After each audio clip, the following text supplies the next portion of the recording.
Welcome back to another video. Today we're at the Avro Heritage Museum at Woodford. We'll have a look at this little museum, see what it's got on display. So come with us.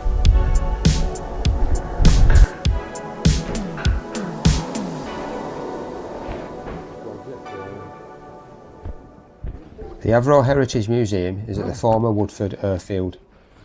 The aerodrome closed in 2011 and is now being redeveloped as the Woodford Garden Village housing estate.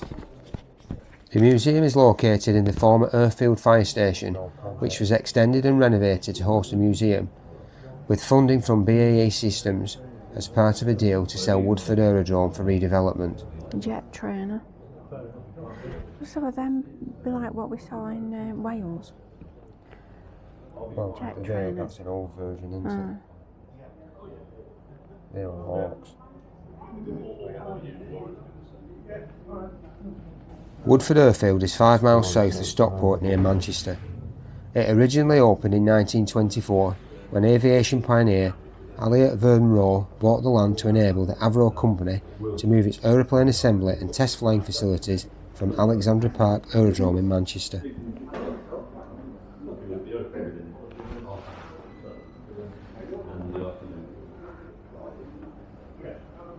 You can go in cockpit and walk in it. Is this what we've paid for? No. Oh. What have we paid for? Lancaster. Oh.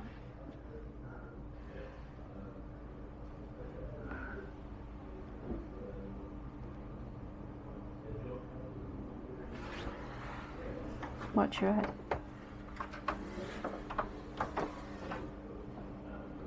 It's really weird.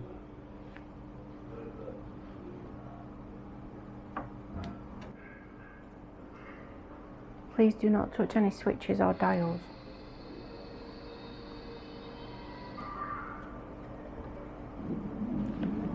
There's not much room in here. Oh, is this what the red arrows fly? No? Is that Jack? It's got a video of the red arrows here. Is it? Huh. Oh, they were escorted it, weren't they? Ah, right.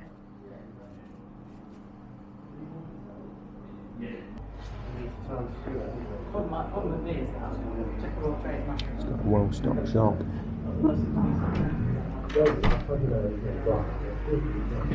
Oh, and there's a ghost in that picture.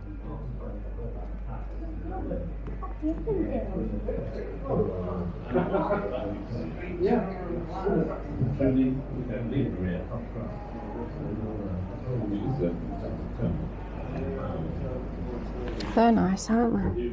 Yeah. Made of mahogany. Yeah, I know, that Lancaster's nice then, isn't it? That's nice as well. Oh. That's Shackleton.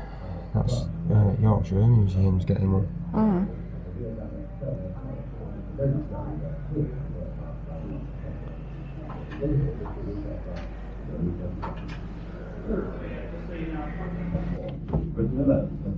Wow, look at them. Can't see. No, that's nice, isn't it? Yeah. It's pens and it's. So this is Roy Chadwick. That's his actual desk, yeah.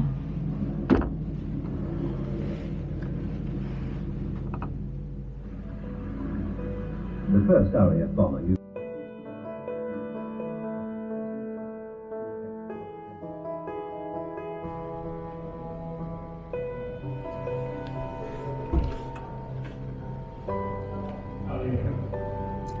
Clocking machine, isn't it? As soon as you use it.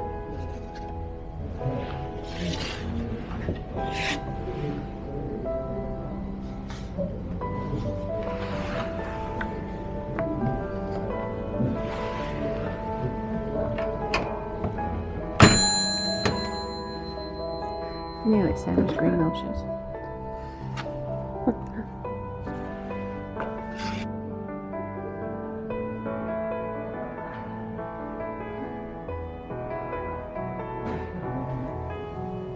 During World War II, 3,032 Lancaster bomber aircraft were produced by the Avro workforce at the Chadderton factory.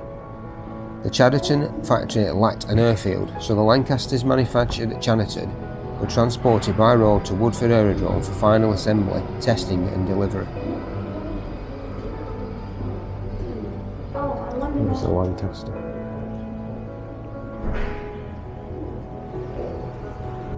At the age of 16, he did a 5-year apprenticeship at the Lancashire and Yorkshire Railway Locomotive Works, Horwich.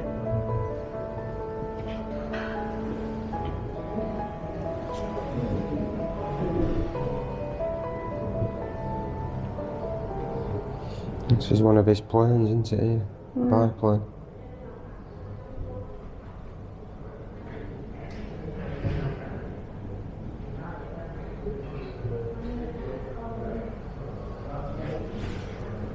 Amongst other famous aircraft types built at Chadderton and assembled at Woodford were the Avro Shackleton and the Vulcan. The museum traces the history of Avro and its aircraft from 1907 with a timeline, storyboards, models and exhibits. Some of the cockpits include the Lancaster, Vulcan, Nimrod and VC-10 are all open for visitors for a small extra charge. Snooker table. Yeah, that's what they made, isn't it? Because it says there.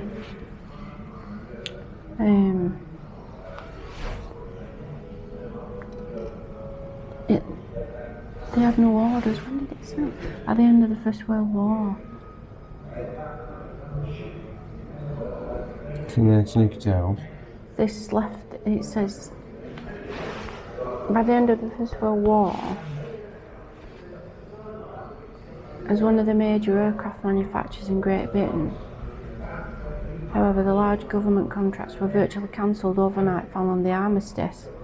This left the entire industry with large workforces, and in the case of Avro, with a brand new factory but little or no orders, many workmen were laid off. So in order to keep many as employed as possible, they started making like snooker tables, baby carriages and even coffins and cars.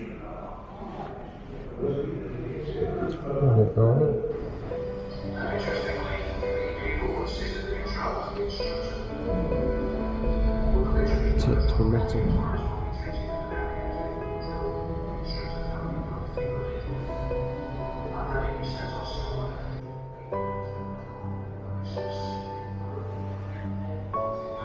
This is the raw one.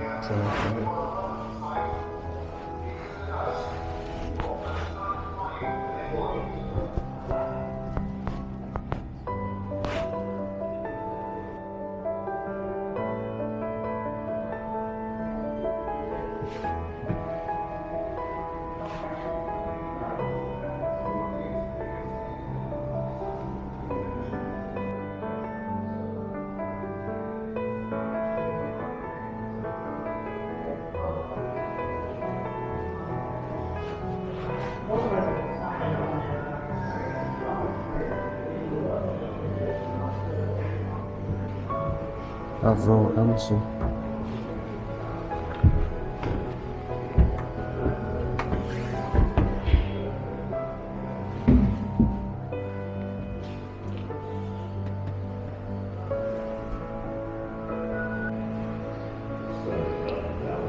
Armstrong Sidley Cheetah.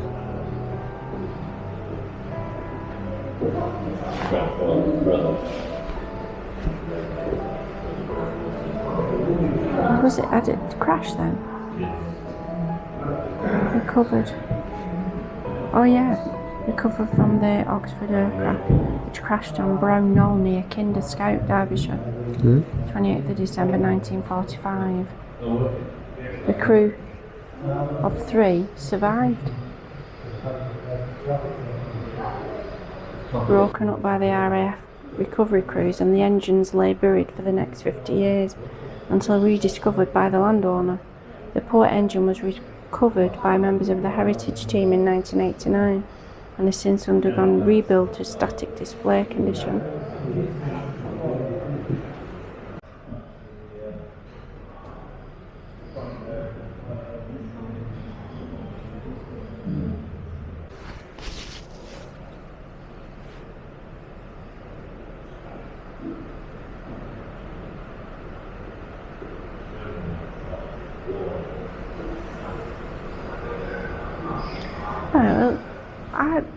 see.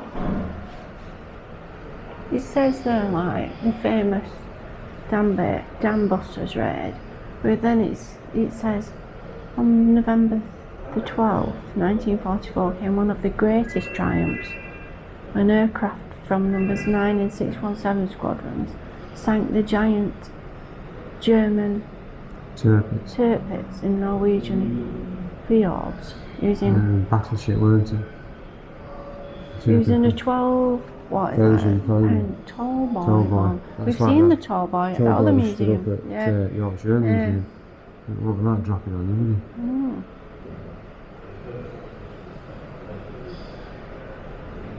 This is one of the last and certainly one of the most satisfactory raids for Lancaster crews was the bombing of Hitler's retreat at, I can't pronounce that, in April 1945. Lancaster's probably one of the best known aircraft, isn't it? But there was equally other aircraft that were as good. Yeah. It was a York. Avro York, weren't it? You could just about see where his chair was there, on the bed.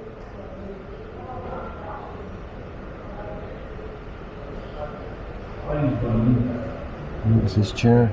Churchill's been saying that. Wow.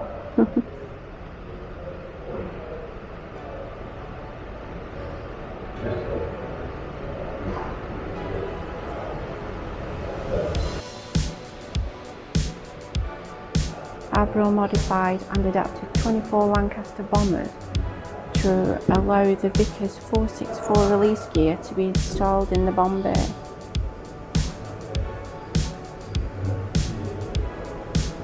The release gear included a hydraulic motor that rotated the mine to 500 RPM to impart backspin.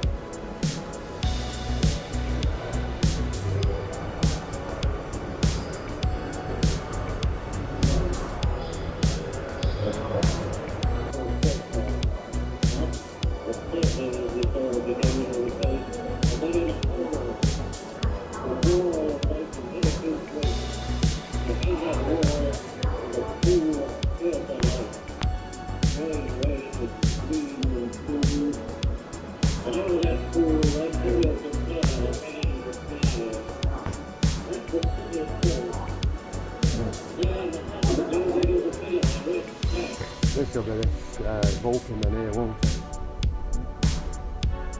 Yeah, with its wingspan. Yeah. It was weird because you felt like you were actually sat with him. He said, listen from counting the bombs. It made me jump, when it? Because he said if there's one stuck, they've got to try and get it out before they land. This is huge, this thing. Well, he so said he's saying this is wider than the Titanic, yeah. I can't remember the actual numbers now. The complete airframe of Vulcan B2 XM603 sits proudly outside the museum, now painted in its original all-white anti-flash colour scheme.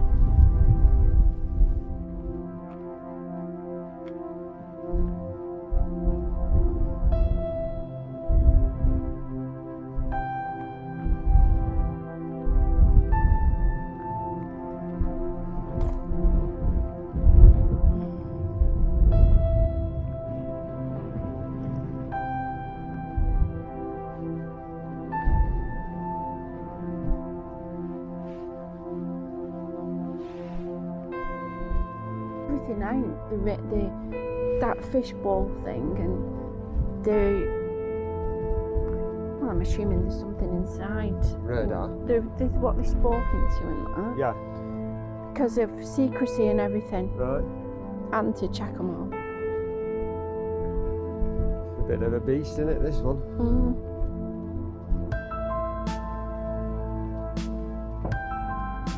Is that its fill-up thing? Yeah, where they get air tank out to it, won't they? Fill it up. They use them in Falklands, didn't they, these?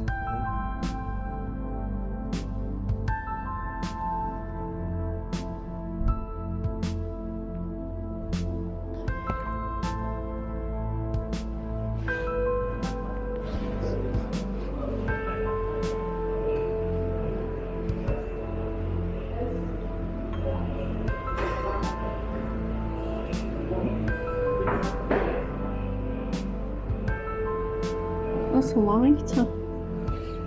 Yeah. Lancaster inside that like egg. Right.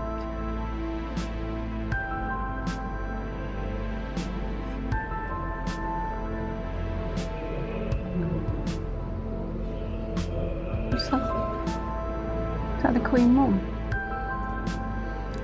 Looks like Yeah, looks like it, doesn't it? Yeah, it looks like King. Here and where?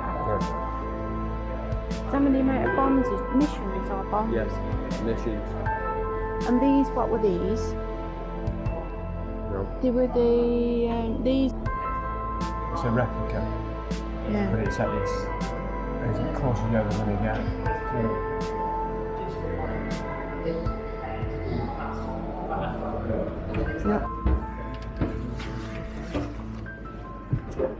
Yep. The lady can come and sit here. Right there. Sit here. It's all right. We had an argument where the lady. Why? Oh. We lost one. Yeah. Oh, right. Welcome to S for Sugar. This S for Sugar was famous during the war because it did more sorties than any other aircraft and came back in one piece. And it's now, the original one, of course, is now in London, in the museum. So, but the guy decided he was going to build one of these, a replica, and this is a replica, because on the actual Lancaster themselves, to get in and out of the pig, because you've got a hatch about that shape in the side of the fuselage to get in and out of. So that's why he did dispense with them and just make this walkable, if you like. The Lancasters are manned by 7 people, who roughly where that red line is at the back. When I worked for the Americans, I always asked them why did they always go sideways. That's why. He says, well, you know that navigators never know where they're coming or going most of the answer. I asked the Americans when I worked with them, why do navigators always sit sideways? Because they do. And he said, well, navigators don't know where they're coming or going anyway, so it doesn't make any difference. We can do that at a museum. I don't know where we'd seen it. And basically, I didn't like the Navy because you were never dry and you were never warm. Right. Pretty freezing cold, and this bloke used to shout at you every morning. The Avro Heritage Museum is highly recommended. If you visit, don't miss the VR Lancaster bombing raid experience. The information was taken from the website www.memorialflightclub.com.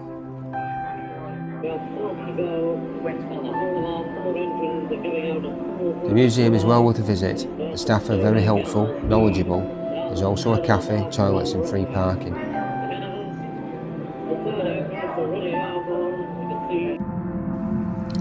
We hope you enjoyed our trip to the museum. Don't forget to give us a thumbs up and leave a comment. And if you like watching our videos, why not consider subscribing to the channel. Until next time, see ya.